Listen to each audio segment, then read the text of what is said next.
What's going on, everyone? This is my 2020 Jeep rental car because my Dodge Charger's in for a bad wheel bearing. That was quite the experience. That thing went bad actually on the road, and it was extremely sketchy. But I figured for you guys to do a quick review video on the Jeep Wrangler.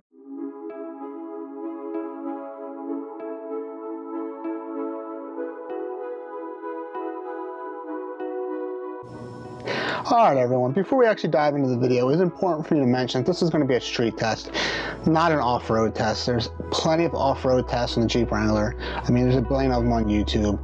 If I haven't mentioned it already, it's a rental car and I'm not trying to be held accountable for breaking anything. So without further ado, everyone, let's dive into it. The Jeep Wrangler Sport, or Sport S, has an Msrp starting at anywhere from $38,000 to $41,000, depending on if you go with the naturally aspirated 6-cylinder or the turbocharged 4-cylinder.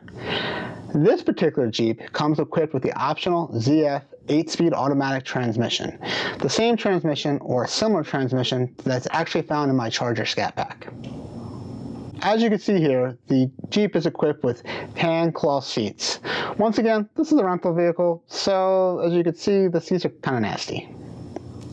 At 6'1" and at over 250 pounds, I did find the Jeep to be slightly cramped, but to be honest, it was more than doable, and it really wasn't a terrible place to be.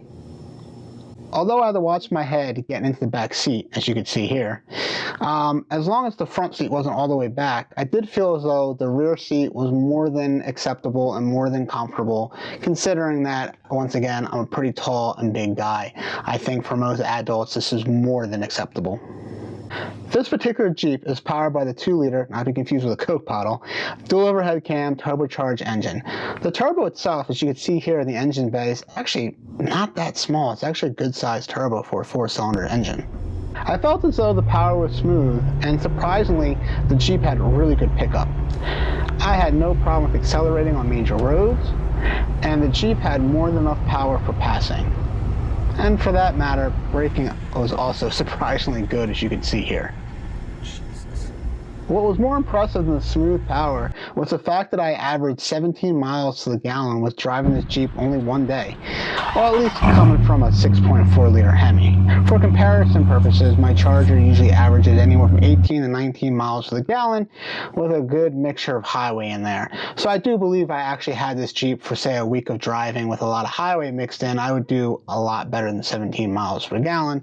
So once again, I think for something as, well, not aerodynamic, I think anything close to 20 mile per gallon range is actually really good. This Jeep is also equipped with the stop-start feature, which, for you guys don't know, it's my first time driving a vehicle with that feature.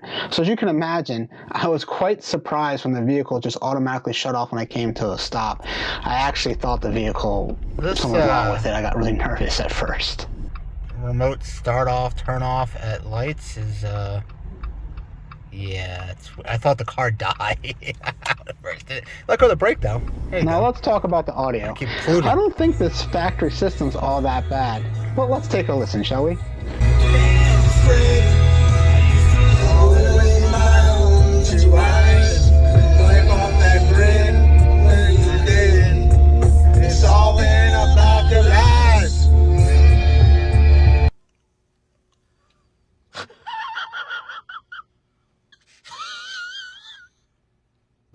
So let's move on and let's talk about the suspension and ride quality of the Jeep.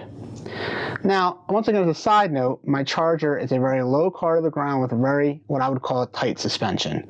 So I love that I could actually finally conquer these dreadful speed bumps. And I felt like I could run them over at almost any speed. Although it's great that I can run over the speed bumps at what felt like at any speed, because you cannot do that in a Dodge Charger, there is a little bit we need to talk about that's not so great as far as the ride quality is concerned. As I've already mentioned, it's an off-road vehicle with, well, off-road suspension. And the Jeep definitely has a tendency to sway on the highway, especially with the wind. Keep in mind the day of me driving was definitely the whatever leftover weather we had from Hurricane Ian that hit Florida earlier in the week. Wind blowing it around a little bit. Alright guys, I'm back in the Charger Scat pack. I went ahead and dropped the Jeep off at Enterprise. First things first, big shout out to Turnerville's Dodge. They really took care of me. Got the car back the very next day. I'm going to end the video on the Jeep though. The engine light did pop on. The transmission, I don't know if I mentioned it earlier in the review video here. Transmission has been jerking around, slipping. I'm not sure what the correct terminology is, but definitely on its way out. So I didn't really want to drive the Jeep anymore. But I did get enough. I did get enough of a feeling to give you guys a quick review of what it's like to kind of drive a Jeep on the street. And, you know, my conclusion is I think they're phenomenal vehicles, but I think they're more of a secondary vehicle. I think something like the Charger is way more of a street car as far as, and I know this is kind of like common knowledge, but I've never driven a Wrangler. I didn't have the opportunity to take it off-road, and not that I really thought of taking a rental car off-road anyway, and dealing with any sort of potential issues there.